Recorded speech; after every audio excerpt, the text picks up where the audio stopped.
Hey guys, thank you so much for coming back to my channel and watching. So today we're making a Modelo cake. Not the actual flavor, just the look of it's going to be Modelo. So I have an 8-inch vanilla cake with whipped cream frosting to make today. And I have already pre-made the fondant pieces.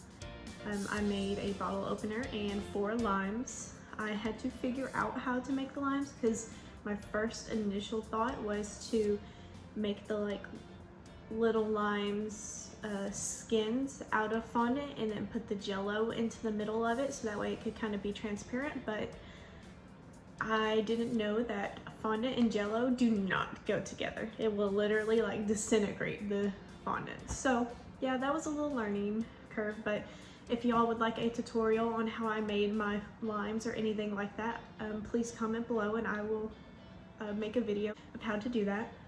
My cake already does have the frosting on it, so that's what you'll see whenever we get started. So yeah, follow along with me and watch how I'm going to make the cake today. So I'm starting out with my cake already being crumb coated and the first layer already done, as I forgot to record myself putting the second layer and the top on. I used a Wilton 4B to do the frosting on the top, and our cake is made with whipped cream icing today. So now I'm going in and putting a small yellow border around the bottom.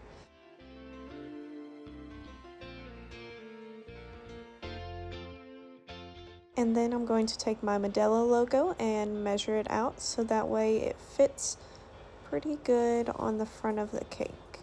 Now I'm not a master at cutting, so as you can see I took an edible marker and drew some lines to make it straight so that way I could fit it perfectly on there. Putting some whipped cream icing behind it so that way it lays flat. And there we have it. Now I'm going in and putting on the fondant pieces that I made. So this first one is a bottle opener. Put a little buttercream on the bottom so that way it will stick to the cake board. And then I'm putting the limes same way, buttercream on the bottom, sticking them where I want to.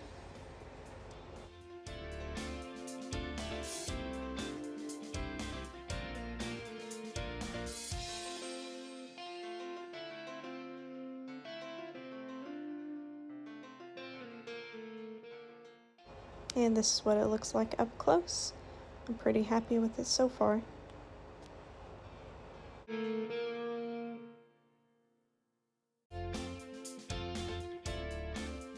So then I carved the cake the same size as the bottom of each bottle, and now I'm taking a dowel and putting it underneath where the bottle is going to sit so that way it has a little bit more structure.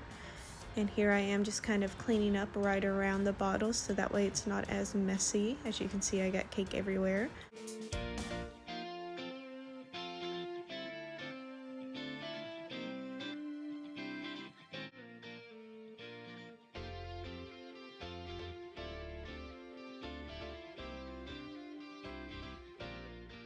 So here I'm taking some clear jello and cutting it into little squares and then popping it into a pan so that way it looks like ice.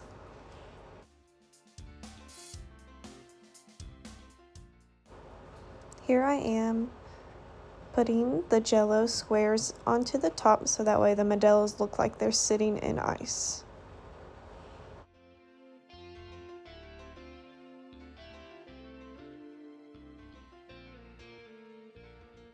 So here is the final result. Please leave a comment and tell me what you think or maybe what I could have improved on. I would love to hear from you, or if you would like to know of any recipes or anything that I used here, please comment below.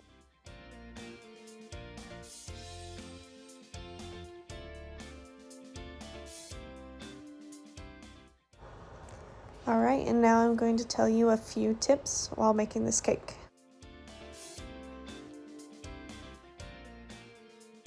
So with this cake, I learned a couple of things. It was my second time ever using whipped cream frosting, and as you could see, my cake wasn't very level.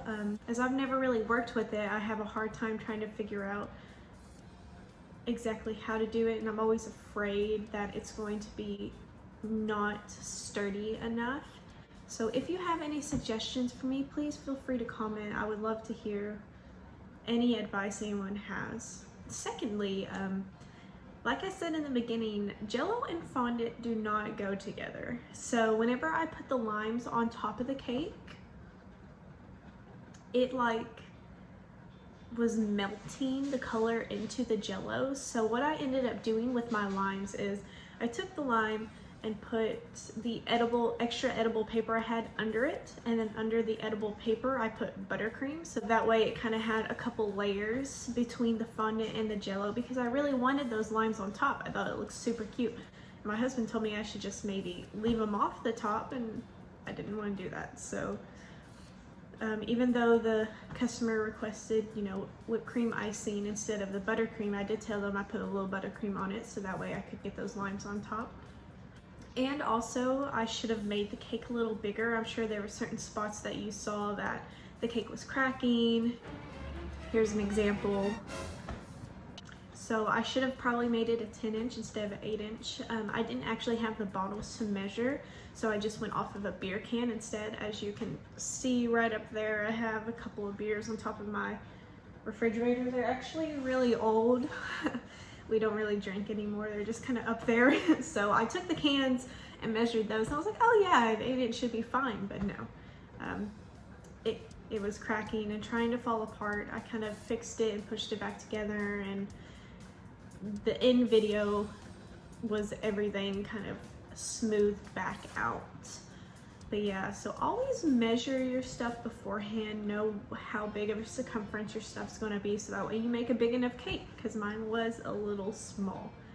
But in the end, it turned out beautiful, and the customer was super happy with it. They absolutely loved it. So yeah, that's all I can ask for, is just, you know, the customer just being super happy. But yeah, I think that's all for now. I hope you all enjoyed this video, and subscribe to see more content. I'm hopefully going to be posting a couple of new cakes this week. I have a couple to make, so I'm excited for y'all to watch and make them with me. Yeah, thank you so much for watching my video. Give it a thumbs up, like it, and subscribe to see more. Thank you so much, guys.